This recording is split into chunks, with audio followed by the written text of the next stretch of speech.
योग दर्शन की कक्षा में आप सभी का स्वागत है। नीतू बहन जी ने और संतोष मुनि जी ने जो लिख कर के भेजा है, बहुत अच्छा लिखा है, पर कुछ जगह पर जो है थोड़ी सी गड़बड़ी हो गई, तो वो उस पर चर्चा कर लें या पाठ को आगे बढ़ाएं। पहले आप लोग खुद देखें एक बार, पहले कहाँ गड़बड़ी हुई है।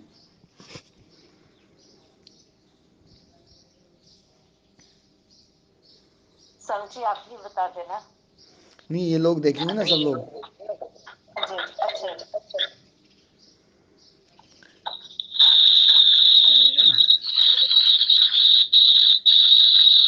ये रिंकू जी के माइक से आवाज़ आ रही है।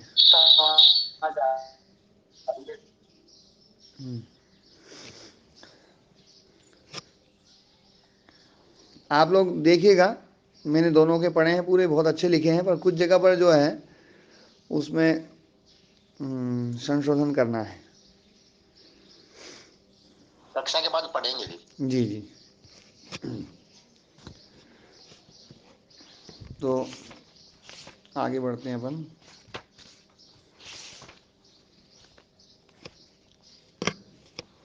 कल धारणा ध्यान समाधि, तो जो 3 अंतरंग योग के अंग हैं, और वो अंतरंग अंग इसलिए हैं क्योंकि वो अंतःकरण जो है, अंतरंग जो करण है, अंतरंग करण अंतःकरण, तो अंतःकरण जो अंतरंग करण है उसके द्वारा बताया, मतलब किया जाने वाला है, ये किए जाने वाले अंग हैं। इसलिए ये अंग, तीनों अंग अंतरंग हैं। धारणा ध्यान समाधि ये चित्त के द्वारा साधनीय है, और वास्तव में ये साध्य कोटि में है। ये धारणा ध्यान समाधि ये साध्य कोटि में है। यम नियम के द्वारा, आसन आसन प्राणायाम प्रत्याहार के द्वारा, आसन प्राणायाम प्रत्याहार के द्वारा इनको ना सिद्ध करना है, इनको साधना है, तो ये साध्य कोटि में है।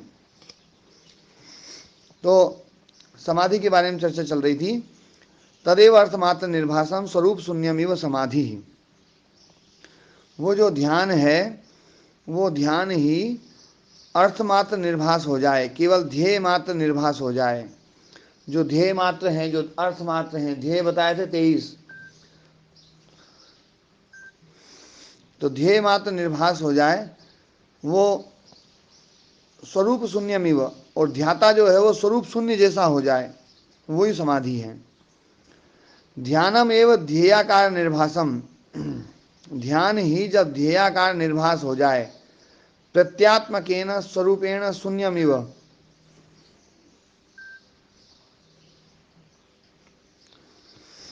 तो आवाज हाँ, नहीं आती, आ रही है आवाज? आ रही है आवाज, कट जाती है बीच में। वो हाँ कोई ठीक फोन आ है जाता है ठीक इसलिए कट जाती है। ठीक है। तो ध्यानम एवं ध्येयाकार निर्भासम, ध्यान ही ध्येयाकार निर्भास हो जाए। ध्येयाकार मतलब जो 23 तत्व जो है, वितर्क विचार आनंद अस्मिता के जो ध्येय विषय हैं, उन ध्येय विषयों के आकार का निर्भास जिसमें हो, ऐसा वो ध्यान जब हो जाए, ध्यान का ही विशेषण है, ध्यान जब ध्येयाकार निर्भास हो जाए, प्रत्यात्मकेन स्वरूपेण शून्यमिव, प्रत्यात्मक जो स्वरूप है उसके द्वारा शून्य, उससे शून्य हो जाए, मतलब ध्याता रूप जो है वो शून्य जैसा हो जाए, शून्यमिव। यदा भवती ध्येय स्वभावावेशात, जब होता है ध्येय स्वभावावेशात तदा समाधि उच्यते। ध्येय स्वभावावेशात, ये हेतु बताया कि ध्येय स्वभावावेश होने के कारण से, होने से जो है वो प्रत्यात्मक स्वरूप से शून्य हो जाता है, शून्यम इव, तदा समाधि उच्यते, तब समाधि है। तो ध्येय स्वभावावेशात, ध्येय का जो स्वभाव है उस स्वभाव में आविष्ट होने से प्रत्यात्मकेन स्वरूपेण शून्यमिव, प्रत्यात्मक स्वरूप से शून्य जैसा हो गया। तो क्योंकि जो ध्येय है उस ध्येय के स्वभाव में आविष्ट हो गए हैं। जैसे ध्येय हाथी है, तो हाथी का ध्यान हम लगा रहे हैं, तो हाथी का जो ध्येय, हाथी ध्येय है, उस हाथी के स्वभाव में आविष्ट होने से हाथी रूप हो गए हैं, तो स्वयं का जो स्वरूप है वो शून्य जैसा हो गया है। ये है ना, प्रत्यात्मकेन स्वरूपेण शून्यम इव यदा भवति ध्येय स्वभावावेशात। इस वाक्य का अर्थ कि ध्येय स्वभावावेश होने वाले हेतु से प्रत्यात्मक स्वरूप से शून्य जैसा हो जाना जब होता है, यदा भवति जब होता है, तदा समाधि उच्यते, तब समाधि कही जाती है। तो समाधि में केवल ध्येय स्वरूप रहेगा, ध्याता स्वरूप और ध्यान स्वरूप उसमें विलोपित सा हो जाएगा, तिरोहित हो जाएगा। तो ये समाधि है। त्रयम एकत्र संयम, और इन तीनों को तद एव एतद धारणा ध्यान समाधि त्रयम, जो धारणा ध्यान समाधि त्रय है, ये एकत्र, इनको इकट्ठा कर दिया जाए तो संयम, वो संयम है। त्रयम एकत्र संयम, ये संयम शब्द यहाँ का पारिभाषिक शब्द है। जैसे पहले आया था कि फलानी चीज में संयम करने से, तो संयम करने से मतलब पहले उसकी धारणा करनी है, उसमें अपने मन को लगाना है, फिर उसका ध्यान करना है, मतलब उसमें जो प्रत्येक करनी है, और प्रत्येक के बाद में फिर वो ही रूप रह जाए, बाकी और कोई न रहे, ऐसा हो जाना, ये संयम है।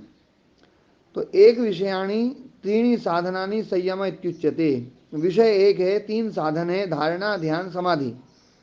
तो तीन साधनों के द्वारा एक विषय को है ना संयमित किया गया, संयम इत्युच्यते। तदस्य त्रयस्य तांत्रिकी परिभाषा संयम इति, तो ये तांत्रिक परिभाषा है संयम। तंत्र कहते हैं शास्त्र को, तो तांत्रिकी परिभाषा मतलब शास्त्रीय परिभाषा। इस शास्त्र की ये परिभाषा है कि ये संयम, तो तदस्य त्रयस्य, इन तीनों की तांत्रिकी परिभाषा मतलब शास्त्रीय परिभाषा संयम, इस ये कहा गया है। एक इसका नामकरण किया गया है संयम, ये एक संयम इसकी एक परिभाषा है। तीनों जो है, तीनों को इकट्ठा कर देना। तज्जयात प्रज्ञालोक, तस्य संयम से जयात, वो जो संयम है उस संयम को सिद्ध कर लेने से, संयम का जय कर लेने से, समाधि प्रज्ञाया भवति आलोक, समाधि प्रज्ञा का आलोक होता है। समाधि प्रज्ञा मतलब समाधि जन्य प्रज्ञा, समाधि से जो प्रज्ञा उत्पन्न होती है, जो विवेक ख्याति उत्पन्न होती है ना, तो वो प्रज्ञा का आलोक होता है। वो हाँ नमस्ते जी।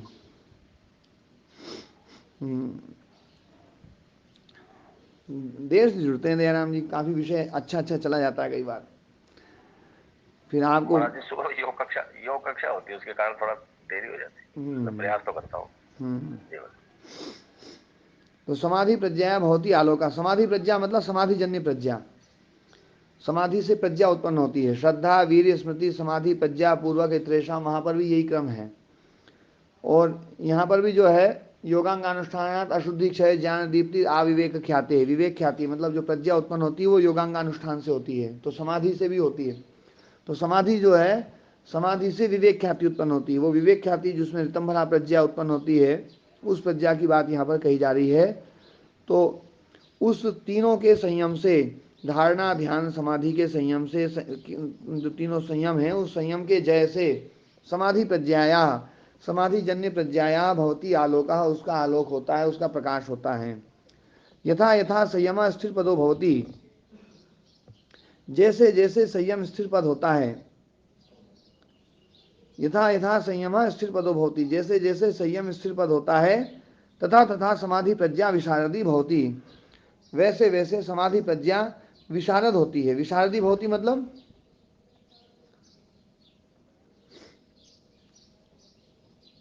विशारद का अर्थ बताया था कई बार। विशारद मतलब निर्मलता, मल रहितता। अवदात समझे जैसे हैं?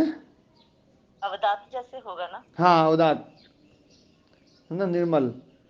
तो विशारदी भवति निर्मल हो जाता है ना। मतलब समाधि प्रज्ञा निर्मल होगी, समाधि प्रज्ञा प्रखर होगी, समाधि प्रज्ञा में पटुता आ जाएगी। तो जैसे जैसे संयम स्थिर होगा, स्थिर पदो भवति, स्थिर होगा मतलब धारणा ध्यान समाधि जैसे जैसे स्थिर होते जाएंगे वैसे वैसे प्रज्ञा का आलोक होता जाएगा, प्रज्ञा जो है विशारद होती जाएगी, प्रज्ञा निर्मल होती जाएगी। ठीक है, इसमें किसी का कोई प्रश्न हो तो पूछ सकते हैं।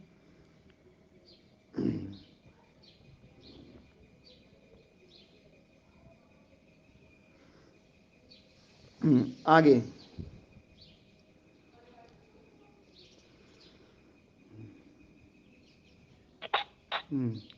दृढ़ता होती है गुरुदेव इसमें, है, इसको दृढ़ता ही बोलेंगे ना? हाँ दृढ़ता बोल सकते हैं, दृढ़ता बोलेंगे इसको? हाँ दृढ़ता बोल सकते हैं, प्रखरता, निर्मलता यानी दृढ़ता। हाँ जी। निर्मलता मतलब मल रहित हो जाएगी, वो मल रहित हो जाएगी तो दृढ़ हो जाएगी, निर्विप्लव हो जाएगी। ठीक है जी। तस्य भूमिषु विनियोगः, उस संयम का भूमियों में विनियोग करना चाहिए, है ना।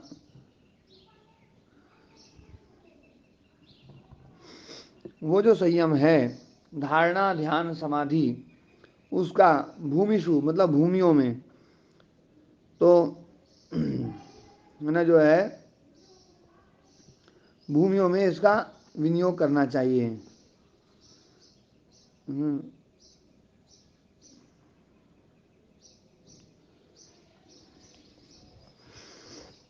यहाँ पर भूमि शब्द जो है ना अवस्था के लिए है, तो वहाँ पर जो है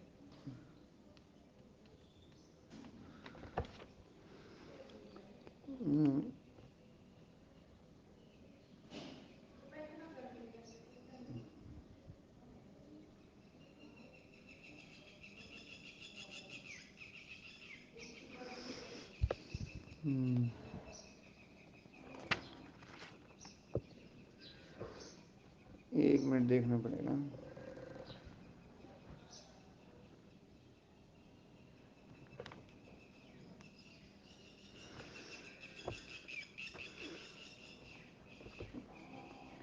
सात भूमियां बताइए।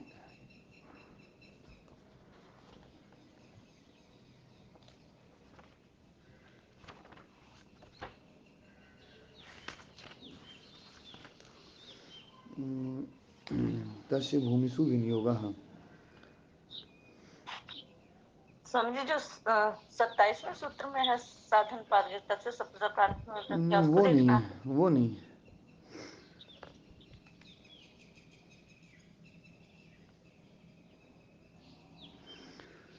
तस्य भूमिषु विनियोगः भूमि विशेषयति भाष्यकार तस्येति जिताया भूमिर्या अंतरा भूमि अवस्था अजिता तत्व विनियोगः स्थूल विशेष सवितर्कैः समाधौ वशीकृते संयमेन संयमस्य अविजिते निर्वितर्के विनियोगः तस्मिन्नपि वशीकृते सविचारे विनियोगः निर्विचारे विनियोगः इत्यर्थः। अतएव स्थूल विषय समापत्ति सिद्धौ सत्यां पुराणे तत् आयुध भूषणापयन सूक्ष्म विषय का समाधि होता है।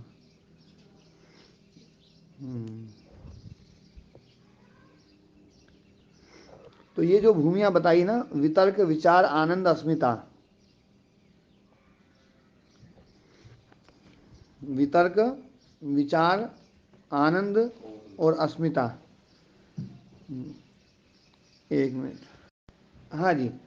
तो तस्य भूमिषु विनियोगः, तस्य संयमस्य भूमिषु विनियोगः कर्तव्यः, उस संयम का भूमि में विनियोग करना चाहिए।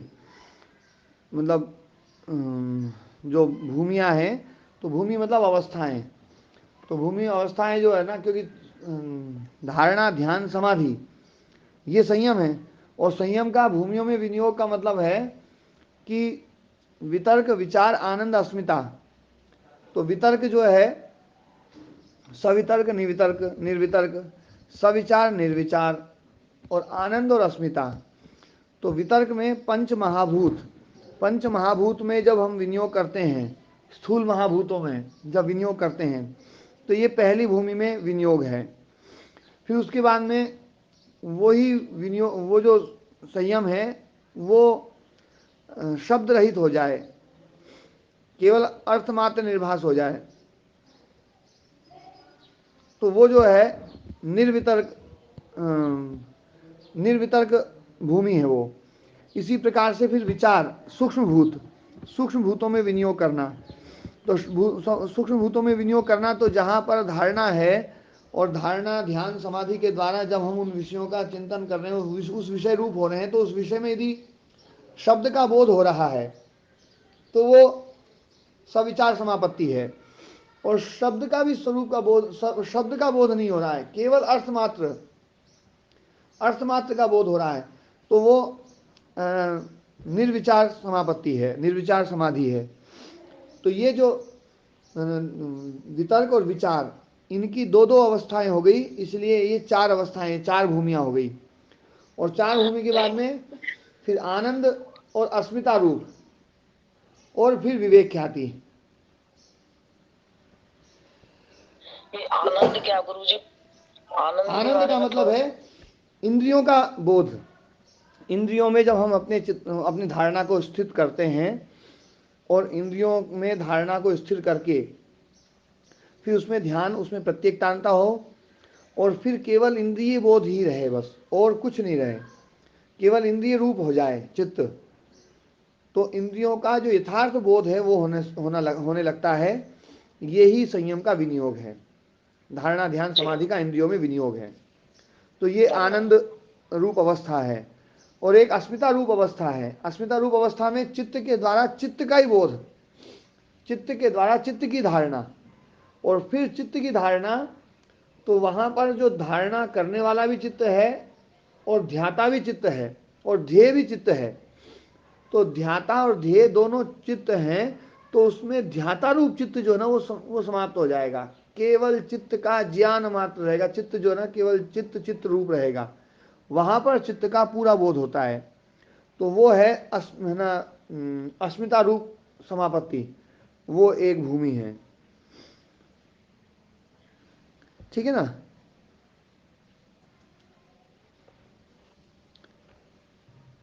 तो तस्य संयमस्य जित भूमि है या अंतरा भूमि ही तत्र विनियोग। उस संयम का प्रयोग कहाँ करना है? जो भूमि जीत ली है उससे अगली भूमि में उसका है ना जो है विनियोग करना चाहिए, मतलब उसके तुरंत बाद में। अनंतर मतलब जस्ट आफ्टर। जयराम जी आपकी आवाज नहीं आ रही है। तो फिर भी नहीं आ रही जी।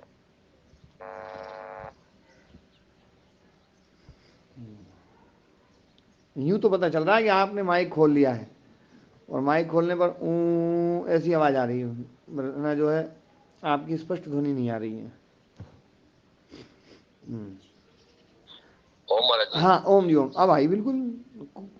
इसका मतलब इसमें तार में गड़बड़ है। हाँ जी।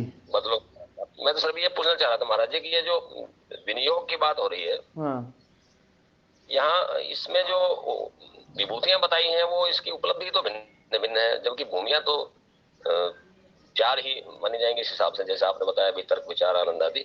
हाँ, और इसमें दो के दो भेद और हैं, तो 6 हो गई। जी, और उपलब्धियां तो बहुत अधिक बताई हैं। हाँ, उपलब्धियां बहुत हैं। इसका कैसे तालमेल जोड़ें? तो ये भूमि मतलब अवस्था है, भूमि मतलब अवस्था। ये जो समाधि है, इस समाधि की अवस्था है। और सातवीं अवस्था मानना हो तो सातवीं अवस्था विवेक ख्याति को माना जा सकता है।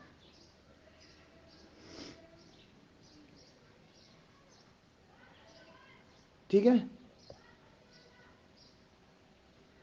भूमि मतलब अवस्था, और विभूति अलग चीज है, अवस्थाएं अलग चीज है। ये अवस्थाएं जो है ना, ये सब चित्त की अवस्थाएं हैं। मतलब चित्त जो एकाग्र अवस्था में, एकाग्र अवस्था है, उस एकाग्र अवस्था में चित्त की ये अवस्थाएं बनेगी। महाराज जी, जैसे हर हर विभूति की उपलब्धि के लिए बताया गया कि इस भूमि में विनियोग करने से ये फल मिलेगा, तो वो थोड़ा समझ में नहीं आ रहा। इस भूमि में ये विनियोग करने से ये फल मिलेगा, वो फल बात अलग चीज है, उसका भी यहाँ पर वो नहीं बात बता रहे। अभी तो केवल विनियोग की बात कर रहे हैं कि विनियोग करना चाहिए उन भूमियों में। तो ये भूमियाँ बताइए कि भाई भूमियों में विनियोग किया जाए। तो भूमियों में विनियोग मतलब धारणा ध्यान समाधि। तो धारणा ध्यान समाधि का विनियोग किस प्रकार से किया जाएगा? क्या सीधे एकदम आप चित्त के ऊपर सोच सकते हैं क्या? जी महाराज जी, मैं नहीं समझ पा रहा, इसीलिए आपसे निवेदन कर रहा हाँ हूँ। नहीं, मतलब जैसे अपन है ना वहाँ पर जो प्रोसेस बताई थी कि पहले स्थूल भूत, फिर सूक्ष्म भूत, फिर इंद्रियां जी और फिर चित्त, जी है ना। तो कोई व्यक्ति स्थूल भूतों का के ऊपर तो काम किया नहीं उसने, सूक्ष्म भूतों के ऊपर काम किया नहीं, इंद्रियों के ऊपर काम नहीं किया, और वो ये सोचे कि मैं तो अपने चित्त को सीधा चित्त में ही लगा दूं, अस्मिता जी रूप महाराज समापत्ति को प्राप्त कर लूं, तो वो संभव नहीं है, जी महाराज है ना। ये बात को कहने के लिए यहाँ पर ये बात कही जा रही है कि क्रम से इसमें आपको वो बढ़ना पड़ेगा। जिस भूमि का आपने संयम कर लिया है, उस भूमि को जीत लिया है, तो उससे अगले वाली भूमि पर फिर आप संयम करें। जी महाराज, धन्यवाद। ठीक है ना। और उसकी सिद्धियां क्या होंगी, उसका फल तो वो सब बाद में बताएंगे। हाँ जी, जगत सिंह जी। प्रणाम महाराज जी। हाँ जी। महाराज जी, जैसे ना आनंद आती है समाधि का, में एक अवस्था आनंद बता रहे हैं, तो आनंद तो वैसे सच्चिदानंद, तो वह प्रभु में आनंद पाते हैं, तो इंद्रियों में आनंद बता रहे महाराज जी, ये समझ में नहीं आ रहा। देखो एक बात समझो, सच्चिदानंद जो शब्द है ये योग दर्शन का नहीं है। गुरुदेव आवाज नहीं आ रही। सच्चिदानंद शब्द योग दर्शन का नहीं है। आ रही आवाज? समझी आ रही, बहुत अच्छे से आ रही। बड़ी आ रही है। हाँ जी। सच्चिदानंद शब्द योग दर्शन का नहीं है, सच्चिदानंद शब्द वेदांत दर्शन का है। और ये जो आनंद शब्द है, ये आनंद शब्द योग दर्शन का है, जो एक समाधि के लिए, संप्रज्ञात समाधि के लिए प्रयुक्त होने वाला पारिभाषिक शब्द है। इसी शास्त्र का शब्द है ये। जैसे व्याकरण शास्त्र हम पढ़ते हैं, तो व्याकरण शास्त्र में एक संधि आती है, गुण संधि। वहां पर गुण का मतलब है आ ए ओ। जैसे हम, कोई व्यक्ति भाषा पढ़ रहा है, तो भाषा में जब वो बात करेगा, स्वर पढ़ेगा, स्वर, स्वर क्या होता है? तो बोले आ ई ऊ ए ऐ ओ औ, है ना, अहा और री, है ना। तो ये आ ई ऊ री ए ओ ऐ औ, ये स्वर हैं। अब कोई संगीत वाला बैठा, बोले यार ये काय के स्वर हैं? स्वर तो सारे गामा पाधा निसा, है ना, जो है ये स्वर हैं। तो दोनों शास्त्र वाले आपस में लड़ सकते हैं, और वो दोनों तब तक लड़ते रहेंगे जब तक वो ये ना समझ लें कि ये व्यक्ति स्वर शब्द को केवल व्यंजन और स्वर जो है ना, क्योंकि शब्द शास्त्र पढ़ रहा है, शब्द शास्त्र में स्वरों की व्याख्या इस प्रकार से है, और संगीत शास्त्र में स्वर की व्याख्या कि कोई षड्ज स्वर है, कोई ऋषभ है, कोई गंधर्व स्वर है ना, वो है, कोई है ना जो है मध्यम स्वर है, कोई पंचम स्वर है। तो वो स्वर जो है उनका अलग अलग वो वहाँ पर वो है, सारे गामा पाधा नीसा, है ना। तो ये 7 स्वर हैं, और 7 स्वरों में 5 स्वर हैं जिनके भेद हैं, तो कुल मिलाकर के 12 स्वर हो जाते हैं उनके। 2 स्वर शुद्ध हैं, बाकी है ना 5 स्वर जो है उनमें 2 2 रूप होते हैं, ऐसे मिलकर के 12 स्वर बनते हैं। अब वो स्वर अलग चीज़ है, और यहाँ पर व्याकरण में स्वर शब्द जो है ना अलग चीज़ों में आ रहा है। आ एक स्वर है, जिसको हम अंग्रेजी में क्या बोलते हैं? ए ई आई ओ, है ना, ए ई आई ओ यू, इनको क्या बोलते हैं? वॉवल, है ना। अब ये वॉवल जो है, इनको स्वर बोला जाता है। तो ये स्वर हैं, तो दोनों में भेद हो सकता है, दोनों शब्द अलग अलग अलग अलग शास्त्र अलग अलग अर्थ में एक ही शब्द का प्रयोग करते हैं, वो हम समझ लें।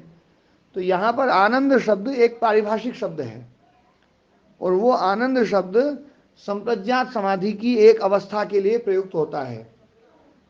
और वो संप्रज्ञात समाधि कौन सी? जिसमें इंद्रियों का के ऊपर धारणा ध्यान समाधि की जाती है और इंद्रियों के ऊपर मन को एकाग्र करके इंद्रियों का विषय का ज्ञान पूरा का पूरा जिसमें होता है वो संप्रज्ञात समाधि आनंद रूप अस्मिता आनंद रूप संप्रज्ञात समाधि है। ठीक है जगत जी जगत जी। ठीक है महाराज जी। जैसे प्रश्न ये है ना महाराज जी कि ये सांसारिक भोग में इंद्रियों के द्वारा आनंद लिया जाता है ना, यहाँ वो आनंद नहीं है। समाधि में भी है। आनंद का मतलब है इंद्रियों का यथार्थ बोध जिसमें होता है वो आनंद रूप संप्रज्ञात समाधि है। इंद्रियों का यथार्थ बोध हो जाता है, इंद्रियां है क्या चीज, ये बोध होता है। ठीक है महाराज जी। वितर्क में पंच महाभूतों का बोध होता है, विचार में सूक्ष्म भूतों का बोध होता है जो विषय रूप हैं, शब्द स्पर्श रूप रस गंध, इनका यथार्थ बोध होता है कि ये है क्या चीज। और आनंद में इंद्रियों का बोध होता है कि इंद्रियां क्या हैं। और अस्मिता में अहंकार और चित्त का बोध होता है, अंतःकरण चतुष्टय का बोध होता है फिर। ठीक है ना। अंतःकरण चतुष्टय में ध्यान देने वाली बात है, परीक्षा में ने ये पूछा था, कईयों ने इसमें लिखा भी है ना, जो ना जैसे नीतू बहन जी ने इसमें बहुत अच्छा लिखा, संतोष मुनि जी इसमें आप थोड़ा सा चूक गए, बाकी आपने कई विषय बहुत अच्छे लिखे हैं, वो उसमें नीतू जी चूक गई हैं। जो है जैसे उदाहरण देता हूँ, मन बुद्धि चित्त अहंकार, तो मन है ग्रहण शक्ति, ग्रहण शक्ति मन है जिसके द्वारा विषयों को ग्रहण किया जाता है, चित्त की उस शक्ति को मन नाम दिया गया है, यह है ग्रहण शक्ति। इसी को है ना हम इसको ग्रहण शक्ति बोलें, प्रमाण शक्ति बोलें, जिसके द्वारा जाना जाता है। और बुद्धि है ज्ञान शक्ति, ज्ञानात्मक व्यापार जो है वही बुद्धि है, वृत्ति रूप, वृत्ति बोले, ज्ञान बोले, प्रत्यय बोले, ये प्रत्यय शक्ति, ज्ञान शक्ति, वृत्ति शक्ति। अहंकार है अहम और मम रूप बोध शक्ति, जो अहमता रूप शक्ति जो ना कि मैं हूं, जो ये मैं हूं का जो मैं हूं रूप जो बोध है, वो जो शक्ति है वो है चित्त की अहंकार शक्ति। और स्वरूप शक्ति वही चित्त है। मन बुद्धि, हाँ जी, ज्ञान शक्ति, ग्रहण शक्ति, अहम शक्ति और स्वरूप शक्ति। कैसी डबल डबल आवाज से आ रही है। हाँ, ये संतोष मुनि जी का माइक खुला है तो आवाज डबल डबल आएगी, आज उनके फोन में कुछ गड़बड़ होगी। ज्ञान चित्त को होता है। हाँ हाँ, चित्त को ज्ञान होता है, लेकिन जो ज्ञान है ना वो ज्ञान भी चित्त का ही भाग है।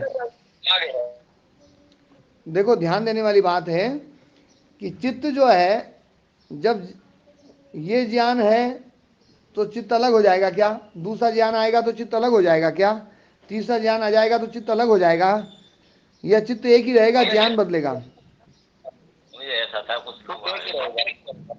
लिख दिया था ये। हाँ, तो जो चित्त में जो वृत्ति उठ रही है वो वृत्ति रूप अवस्था जो है ना वो बुद्धि है, जो ज्ञान रूप अवस्था है चित्त की वो बुद्धि है। और बुद्धि रुक जाती है, निरोध अवस्था में बुद्धि रुक जाती है, चित्त पड़ा रहता है।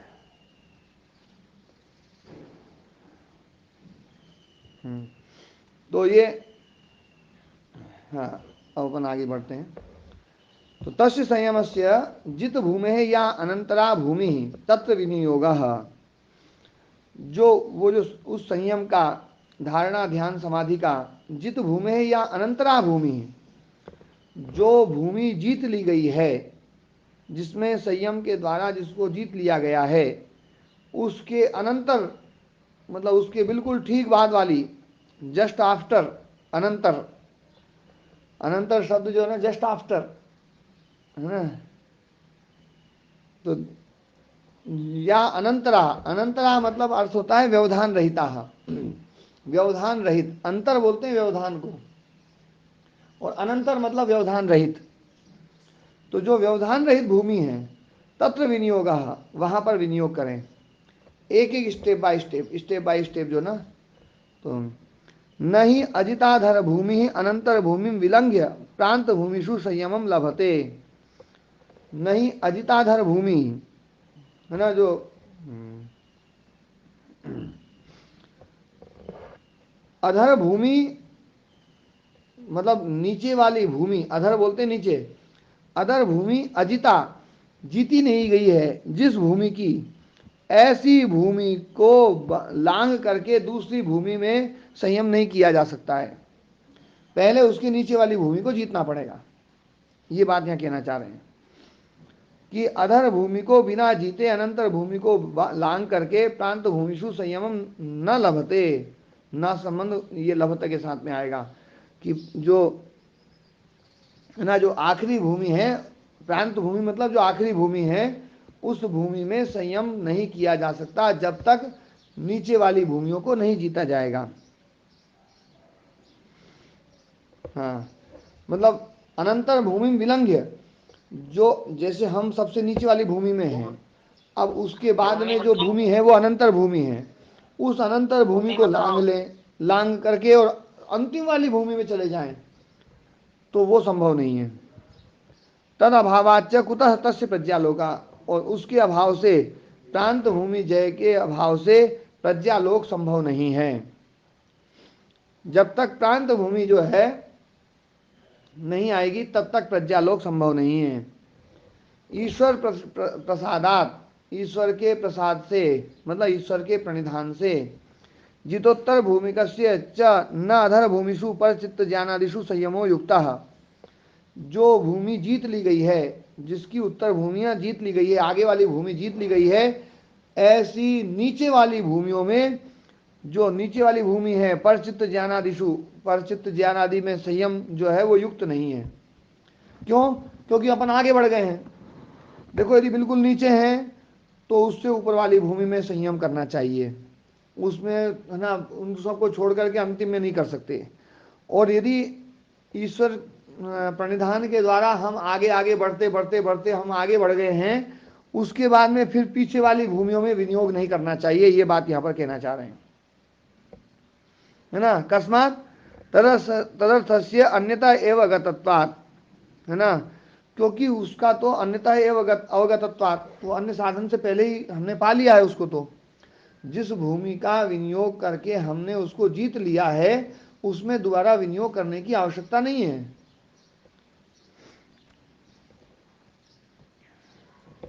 भूमे अस्या इयम अनंतरा भूमि इत्यत्र योग एव उपाध्यायः, इस भूमि का अगली भूमि कौन सी है इस विषय में योग ही उपाध्याय है। कोई और नहीं बताएगा आपको कि भैया आप इस भूमि के बाद इस भूमि में करो। जैसे जैसे आप योग में आगे बढ़ते जाएंगे आपको स्वतः ही पता चलता जाएगा, अब इससे आगे इस भूमि में विनियोग करें, अब इससे आगे इसमें आगे ऐसे बढ़ें, अब आगे ऐसे बढ़ें, अब आगे ऐसे बढ़ें। ये जो है ये योग ही उपाध्याय है। कथम एवं उक्तम, ऐसा कहा गया है, योगेन योगो ज्ञातव्यः, योग के द्वारा योग को जानो, मतलब पीछे वाले योग से आगे वाले योग को जाना जाए। योग की पहली अवस्था के द्वारा योग की उत्तर अवस्था को, बाद वाली अवस्था को जाना जाए। योगो योगात् प्रवर्तते, योग योग से ही प्रवृत्त होता है। पिछली अवस्था वाले योग से अगली वाली अवस्था वाला जो योग है वो प्रवृत्त होता है। यो अप्रमत्तस्तु योगेन, जो अप्रमत्त होकर के, जागरूक होकर के, योगेन मतलब साधनभूत योग में जो लगा हुआ है, स योगे रमते चिरम, वही योग में लंबे समय तक रहता है। चिरम मतलब चिरकाल तक जो है वो योग में रमता है। जो योग के द्वारा आगे आगे योग को प्राप्त करता जाता है वो लंबे समय तक, चिरकाल तक योग में रमण करता है। ठीक है, समझी, विनियोग करना, ध्यान करना हुआ। हाँ, विनियोग मतलब उसमें उससे साथ जुड़ना, विनियुक्त होना, विशेष रूप से नियुक्त होना, जी। है ना। जैसे पद पे नियुक्त कर देते हैं ना किसी को, तो हाँ उस जी। पद से आदमी को जोड़ देते हैं, पद से पदाधिकारी को जोड़ देते हैं, वो है नियुक्ति। जी है ना। गुरुजी, भूमि भूमि मतलब अवस्था, इंद्रियों को जीत लेना। भूमि मतलब अवस्थाएं। अवस्था। हाँ, और किसी का कोई प्रश्न? ये सूत्र थोड़ा सा एक बार फिर से करना पड़ेगा स्वामी जी। कल फिर करेंगे इसको, आप लोग थोड़ा सा पढ़ोगे ना? हाँ जी, ठीक, हाँ कल जी, फिर पढ़ेंगे करेंगे। जी, सुनेंगे भी दोबारा इस हाँ, रिकॉर्डिंग वैसे को। तो मैं जो है ना दोबारा पढ़ ही देता हूँ। हाँ जी, हाँ जी, हाँ, ठीक है ना। ओम प्रणाम, सभी को प्रणाम। प्रणाम।